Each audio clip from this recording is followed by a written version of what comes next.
Bonjour, c'est Jules Lavie pour Code Source, le podcast d'actualité du Parisien. Après 2 albums sur François Hollande, il récidive avec Comédie française consacrée à Emmanuel Macron et à la mise en scène du pouvoir, une BD publiée chez Dargaud en octobre. Auteur de bande dessinée, réalisateur, Mathieu Sapin ne s'intéressait pas à la politique avant d'y prendre goût et d'en être aujourd'hui accro. Invité de Code Source, il nous raconte en 2 épisodes son histoire avec la politique, ce qui le fascine chez les présidents et ce qu'il a appris à leur contact. Mathieu Sapin, avant de revenir sur votre parcours, arrêtons-nous sur une anecdote. En septembre 2019, vous tombez sur une photo publiée sur un compte Instagram. Sur un compte Instagram de fans qui s'appelle Emmanuel et Brigitte, je crois.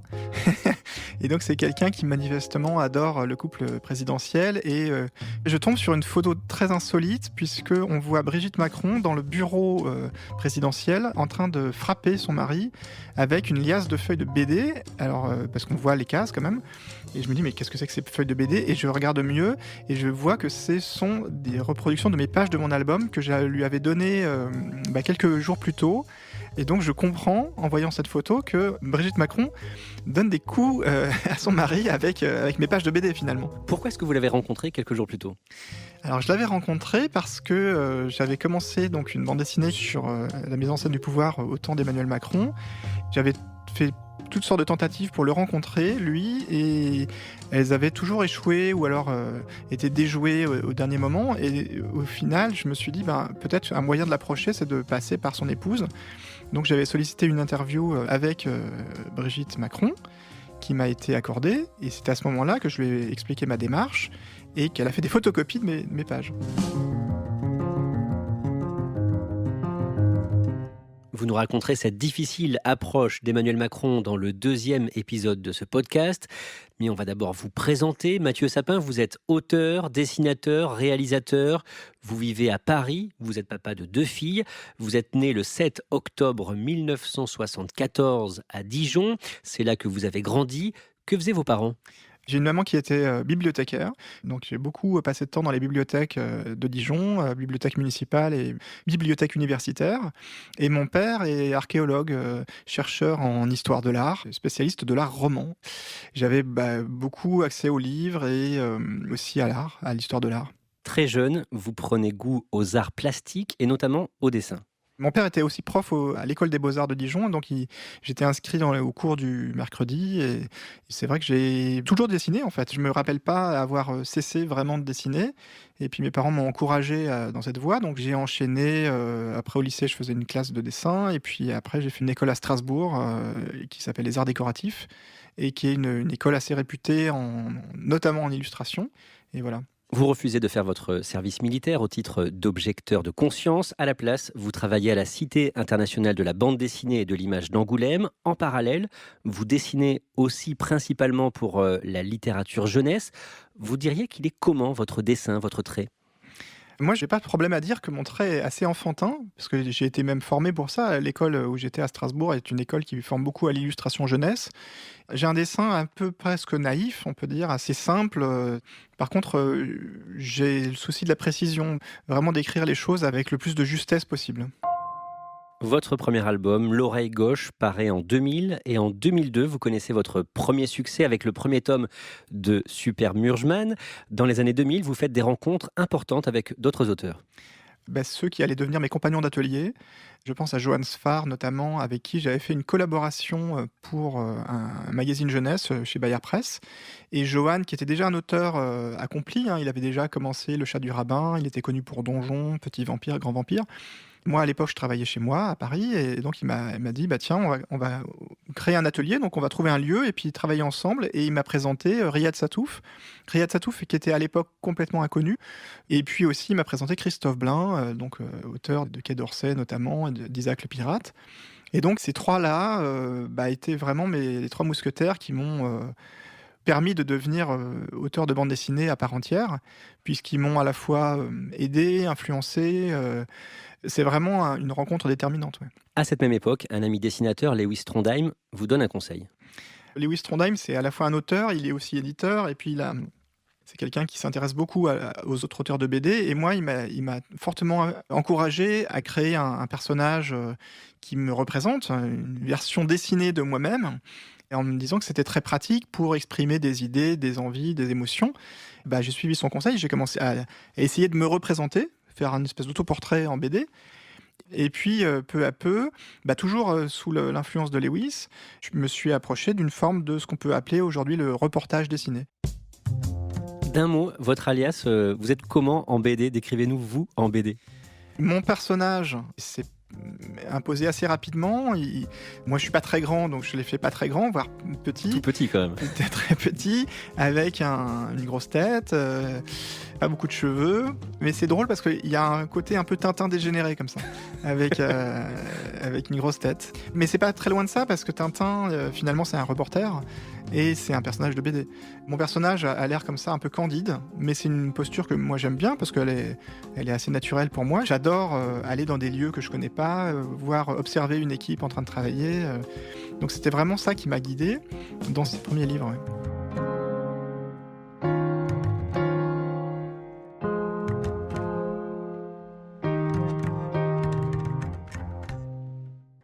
Premier reportage en BD sur le tournage de Gainsbourg, Vie héroïque, de votre ami Johann Sfar. Cela donne Feuille de chou, 2 albums sortis en 2010. Puis vous suivez le quotidien du journal Libération pendant 6 mois. Ça donnera Journal d'un journal. Et à partir de fin 2011, pour Libération, vous suivez la campagne présidentielle et en particulier François Hollande. Pourquoi lui ? Je me suis dit, pour aller plus en profondeur, il faut que je suive un candidat. Si possible, un candidat qui a des chances d'aller au second tour. Nicolas Sarkozy n'était pas candidat, il s'est déclaré très tard candidat. Donc, par élimination, j'ai misé sur François Hollande. Je suivais très peu la politique, j'avais des opinions, mais j'étais pas spécialement attentif à tout ça. Et c'est vraiment en suivant les reporters politiques sur le terrain que je me suis pris au jeu. En plus, il faut se rappeler qu'en 2011, il y avait eu ce qu'on appelle l'affaire DSK, qui avait été finalement le début de la campagne de 2012, parce que c'est là que les choses se sont vraiment enclenchées et que François Hollande a pu sortir du bois. Et à ce moment-là, moi, pour avoir été témoin, puisque j'étais au sein de la rédaction de Libé, du séisme médiatique qu'était l'affaire DSK, on est tout de suite accroché. Et donc c'est comme ça que je me suis retrouvé à suivre ça, et comme une série télé finalement. Vous allez suivre la campagne de François Hollande. Vous êtes embarqué souvent avec les journalistes, mais vous ne le rencontrez pas, lui, tout de suite. Comment ça se passe ?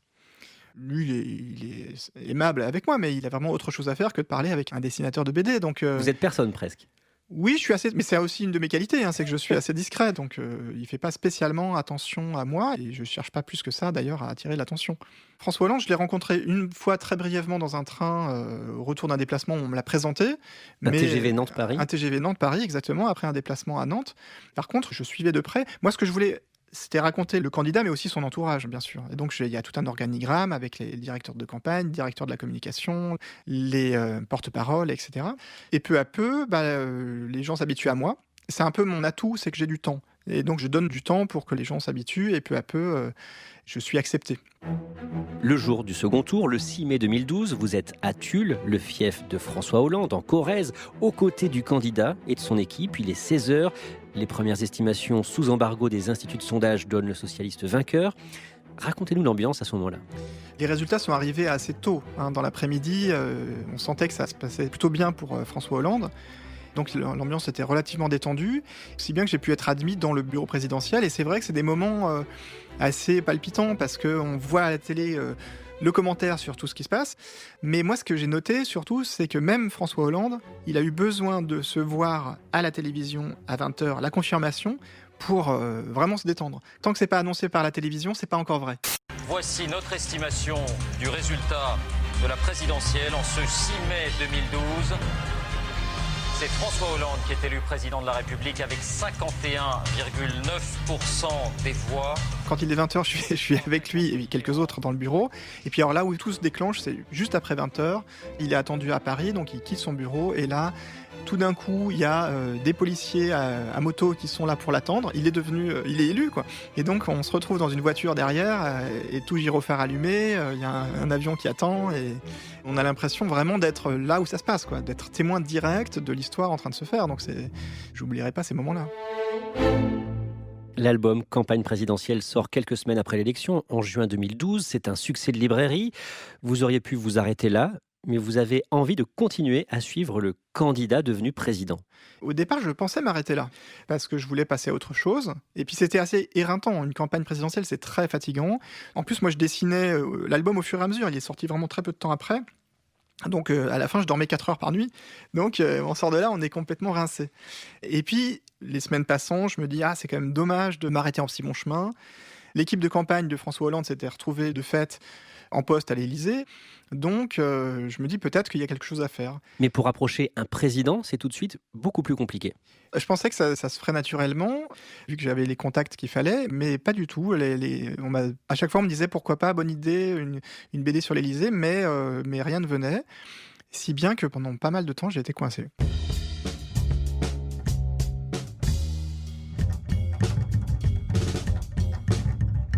Au mois d'août, on vous propose de partir en voyage avec Gérard Depardieu en Azerbaïdjan sur les traces d'Alexandre Dumas qui avait écrit en 1858 Voyage au Caucase. Lui était accompagné à l'époque d'un peintre. Vous allez suivre l'acteur à la fois pour le dessiner et pour figurer à ses côtés dans un documentaire. Ça vous fait peur ? Non, sur le moment, je me dis, c'est parfait. Moi, je sortais de la campagne présidentielle, j'avais vraiment envie de changer complètement de décor. Viens, on va passer voir là. Par là. Je sais pas si tu passes. Si. Tu fous de ma gueule ?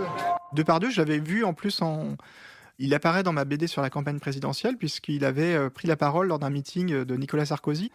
Je l'ai vu brièvement à Paris avant le départ. Et puis après, très vite, je me suis retrouvé à Bakou. Quand je le vois là-bas, on se connaît à peine, quoi. Tu veux une volée ? Parce que tu penses que moi, je permettais de reprendre Dumas ? En tout cas, bon appétit. Vous allez donc passer 10 jours avec lui. À quoi ressemble Gérard Depardieu quand on partage son quotidien ? Gérard Depardieu est quelqu'un de fascinant. Il peut être complètement imprévisible, très cultivé, très drôle aussi. Et je me suis dit, mais j'ai jamais rencontré quelqu'un comme ça, qui est capable de parler à n'importe qui à la fois est tout à fait conscient de sa stature de star, parce que même là-bas, il est très connu, dans les moindres recoins du Caucase, les gens le reconnaissaient, ils étaient là, Obélix. Donc il est très conscient de ça, et en même temps, il s'en fout. Enfin, il est aussi à l'aise dans un marché que dans un hôtel de luxe. Je me suis dit, il faut que je raconte ça, parce que c'est vrai que l'image qu'on voit de lui médiatiquement est toujours très, très simplifiée. Et là, j'avais devant moi une montagne de complexité. Et puis aussi, visuellement, à dessiner, il est très très intéressant. Il y a de la matière, comme on dit. Donc c'est venu très naturellement. Je l'ai dessiné dans mes carnets, et puis peu à peu, je notais des choses, et puis je me suis rendu compte que c'était une mine sans fin d'anecdotes, de trajets de vie qui est complètement improbable. Concernant votre projet de faire une BD sur l'Élysée, vous êtes au point mort à ce moment-là. Qu'est-ce que vous faites ? Je finis par me trouver comme solution de contacter directement le président. Je lui envoie un texto, puisque je m'étais procuré son numéro de téléphone, il y avait beaucoup de journalistes qui avaient son accès direct, son 06. Donc je le contacte, je lui ai fait 2 textos, il finit par me répondre et il me dit « venez me voir ». Alors j'appelle son secrétariat et en effet j'obtiens un rendez-vous. Il me reçoit dans le bureau présidentiel, donc c'est quand même un lieu pas banal, assez impressionnant. Et tout de suite, je suis marqué par le lieu qui est fait pour ça. L'Élysée, c'est un endroit qui en jette, avec des dorures, des tapisseries, c'est un palais. Mais lui, très à l'aise, il parle un peu avec moi et donc il me demande finalement qu'est-ce que je veux, qu'est-ce que je fais là. Et je lui explique que mon ambition, mon idée, c'est de raconter les coulisses de l'Élysée, montrer comment ça marche, cette maison, et qui fait quoi. Et à ma grande surprise, il est tout à fait OK, il voit pas de problème à ça, en disant de toute façon l'Élysée ça appartient à tout le monde, c'est la maison des Français, donc d'accord. Et puis alors il a cette phrase un peu sibylline, il me dit et puis vous verrez comme ça qu'on n'a rien à cacher.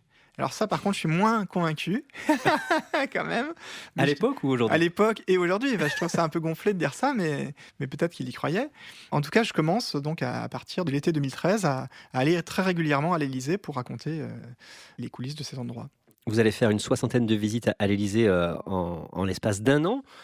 Et vous montrez ce qu'est l'Élysée, les coulisses. J'ai même fait un plan pour qu'on voit bien où les choses se passent, parce que je voulais montrer les salles, comme on dit, les salles d'apparat, c'est-à-dire la salle des fêtes, les beaux bureaux, mais aussi l'arrière-cuisine, les sous-sols. Je voulais vraiment montrer la maison sous tous ses aspects, et c'est un lieu très paradoxal, parce qu'il peut être très clinquant, très impressionnant, mais aussi les arrière-salles sont assez vieillottes, c'est un lieu qui est assez mal foutu, qui n'est pas du tout pratique, il n'y a pas le wifi partout, c'est assez étonnant de voir le côté archaïque de cet endroit, avec les fonctions suprêmes qui lui sont dédiées.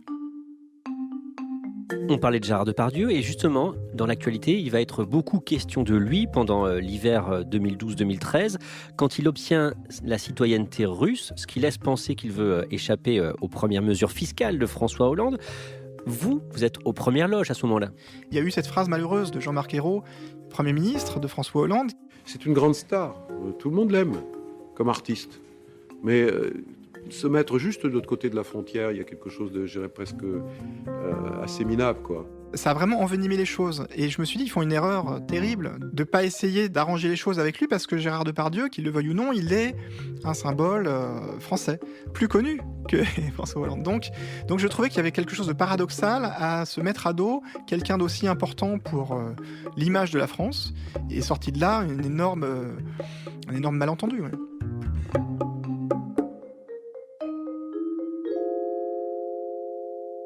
Mathieu Sapin, avec ce reportage en BD à l'Élysée, vous allez suivre de l'intérieur les premières crises du quinquennat, la une de Closer avec Julie Gaillet, l'affaire Cahuzac, l'affaire Leonarda, les remaniements.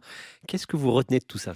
C'est passionnant de voir d'abord une campagne présidentielle, de voir toutes les intentions, toute l'espérance qui est portée par une campagne, et de voir comment tout ça se fracasse avec la réalité, tout simplement.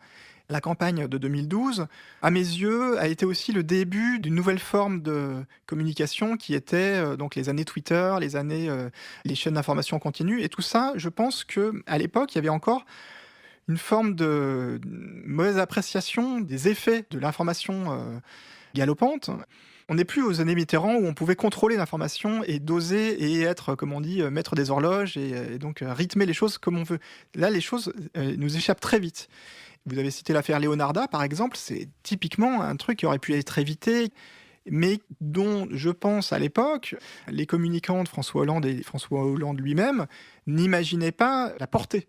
Et c'est vrai que quand on suit les choses de l'Élysée, on peut très vite être en vase clos, on l'a beaucoup dit, mais c'est la réalité, c'est un lieu où on ne perçoit pas du tout le fracas du monde. C'est très feutré, c'est très calme, il n'y a pas des gens qui crient ou qui... Les télés sont en sourdine, donc on ne ressent pas forcément les choses telles qu'on peut les ressentir dans la rue.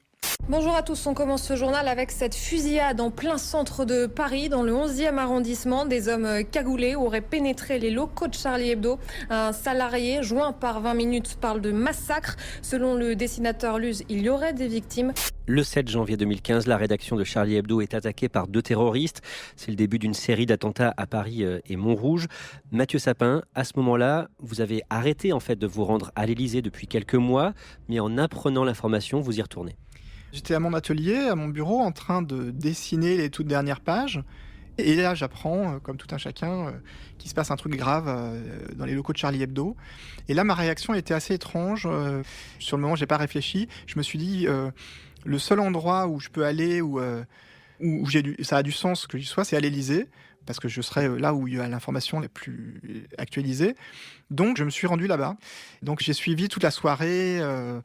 Et je raconte dans l'album la communication de crise, quoi. Et c'est vrai que c'est des moments que j'oublierai pas, parce que là, on prend peur, parce qu'on voit que même au plus haut de l'État, tout le monde est dépassé, quoi.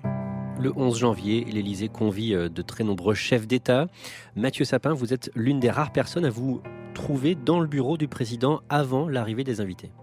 J'ai assisté au moment où le président appelait pour féliciter Lassana Bathily, qui est cet employé de l'hypercachère qui avait sauvé des vies. Et puis après ça, François Hollande devait recevoir tous les chefs d'État qui arrivaient au compte-gouttes. Et alors c'était un moment, même dans des moments aussi terribles, il y a des moments qui font sourire, parce que les équipes du protocole de l'Élysée n'avaient pas eu le temps de forcément bien préparer l'arrivée de tous ces chefs d'État. On n'avait jamais vu ça, autant de personnalités importantes au mètre carré. Donc ils avaient des listes, mais parfois ils n'avaient pas forcément les photos, et donc il y avait des confusions possibles sur qui est qui. Et il y avait Netanyahou, il y avait Merkel, tout le monde était là, mais on sentait que les gens étaient un peu pris de court, ils savaient pas trop quoi faire d'eux-mêmes.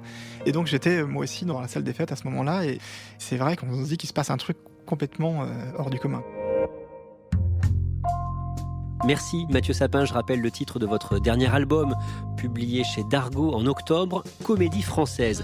Vous allez nous raconter la suite de votre histoire avec la politique dans le prochain épisode de Code Source, notamment votre rencontre avec Emmanuel Macron qui cherchait visiblement, surtout à travers vous, à atteindre Gérard Depardieu. Code Source est le podcast d'actualité du Parisien, disponible chaque soir du lundi au vendredi. Cet épisode a été conçu et préparé par Thibault Lambert, production Marion Botorel, réalisation Alexandre Ferreira. Si vous aimez Code Source, n'oubliez pas de vous abonner pour ne rater aucun épisode. Et pour vos retours, vos questions, vous pouvez nous écrire directement codesource@leparisien.fr.